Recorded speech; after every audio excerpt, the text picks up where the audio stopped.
Let me tell you about Sam. Sam was a kitchen remodeler doing $580,000 a year, 70% referrals, systems dialed, booked out 3 months in advance. Then a customer asks him, "Do you do roofs?" 18 months later, it almost bankrupted him. Now, you might be thinking, Amber, how does one service, just adding one service, destroy a $500,000 business? Well, that's exactly what we're about to unpack, because this is way more common than you think. Every month, I talk to contractors who went from being the guy in their market to just another struggling general contractor, doubting if they can provide for their family.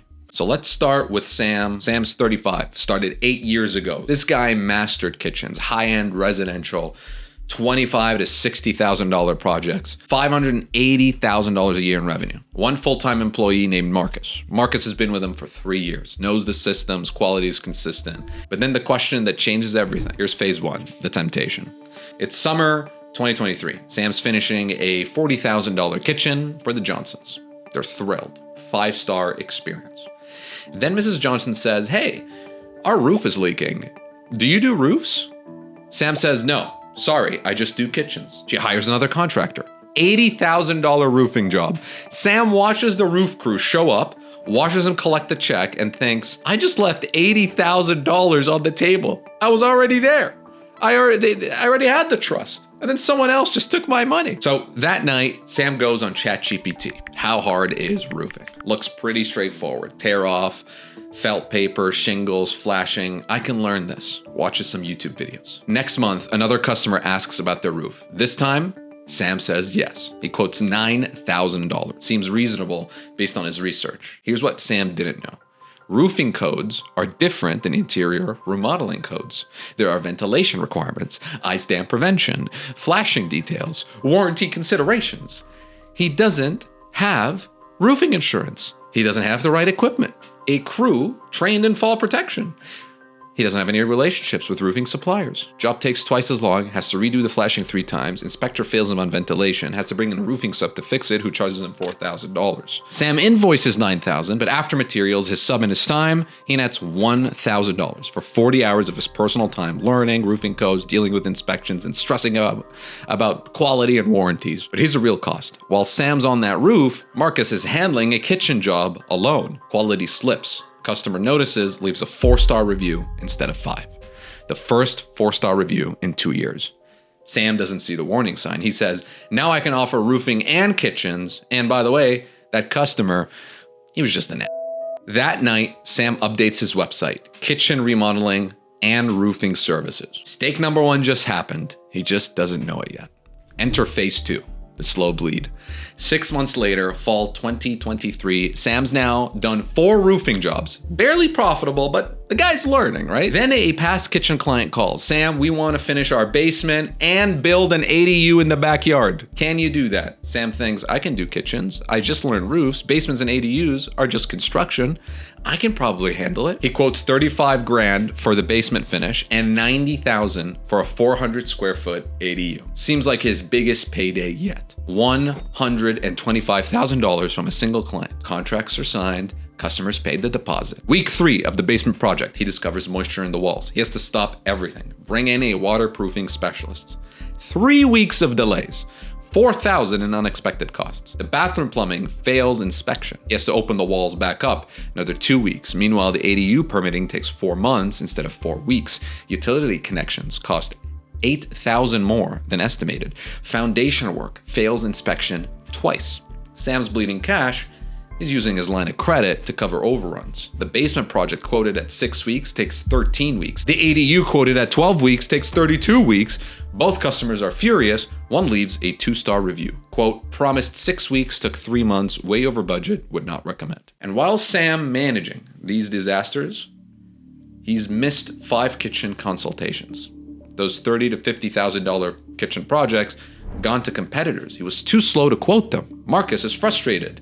ADU foundations, man, I thought we did kitchens. I'm framing basements and pouring concrete. Like, what is this? Sam thinks Marcus has a limiting mindset. Sam that night goes to his website. Kitchen remodeling, roofing, basement finishing, and ADU construction. Now plastered on his website. His Google page, general contractor, kitchen remodeler, roofing contractor, basement remodeling, and builder. You know what happens when you put up 5 categories?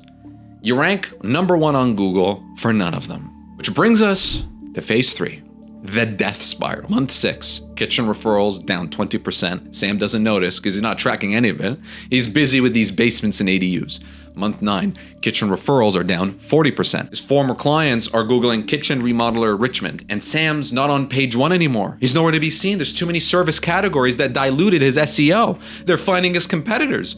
The kitchen guys, the specialists. Month 12, Marcus quits. I'm out.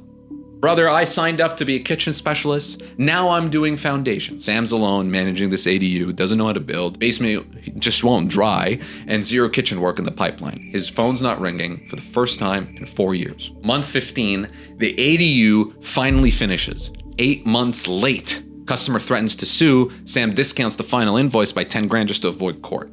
He invoices $80,000 instead of $90,000. After permits, materials, subs, inspections, and interest on his line of credit, lost $15,000. Month 18, year-end numbers come in. Revenue, $340,000, down 41% from his peak of $580,000. But here's the killer. Net profit is $42,000. He made more money 6 years ago working for someone else. And he's working 84-hour weeks, stressed, marriage is strained, no employees, no pipeline, barely seeing his kids. 6 of his last 12 reviews are 3 stars or lower. Sam took out a second mortgage on his house last month, $70,000, just to keep the lights on. Let me break down where Sam went wrong. Mistake number 1. He confused revenue opportunity with profit opportunity. Yes, he could do roofs, but should he? First roofing job netted him $1,000 on $9,000, 11% margin. His kitchens, 30% margin. He traded high margin expert work for low margin beginner work. Mistake number 2, he destroyed his positioning. When you're the kitchen guy, people pay premium prices. When you're just the guy who does kitchens, etc., you're just another general contractor, a glorified handyman, competing on price. Mistake number 3, he split his focus and his quality suffered. You can't master 4 trades at once. While he's learning roofing codes, his kitchen systems are downgrading. While he's managing an ADU disaster, his kitchen referrals are dying. Quality drops, reviews drop, referrals drop. Mistake number 4, he said yes when he should have said no and built a partnership instead.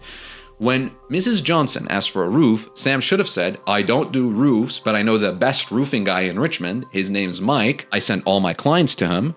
And when his clients need kitchens, Mike sends them to me. If you want to expand, do it after you've systemized your core business so well it runs without you. And if you're wondering, hey, how do I know if I'm ready to expand? What should I build first?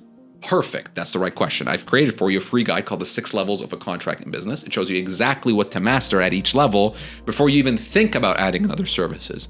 In level 3, that's when you systemize your actual core service so well, you can consider expansion, but only strategically. Level 6, that's when you've built a self-sustaining business that can handle multiple service lines if you want them. Grab it in the description below. It's free. Sam went from $580 doing kitchens to $340 doing everything. You know what he should have done? Stay the kitchen guy. Raise prices 15%, hire another kitchen specialist, hit $750 in revenue doing what he's already great at. Same 18 months, way better outcome. Thanks for watching. Subscribe if you want more real contractor cautionary tales. It tells me that you like these videos. We're building a library of lessons so you don't have to learn the hard way. I'll see you in the next one.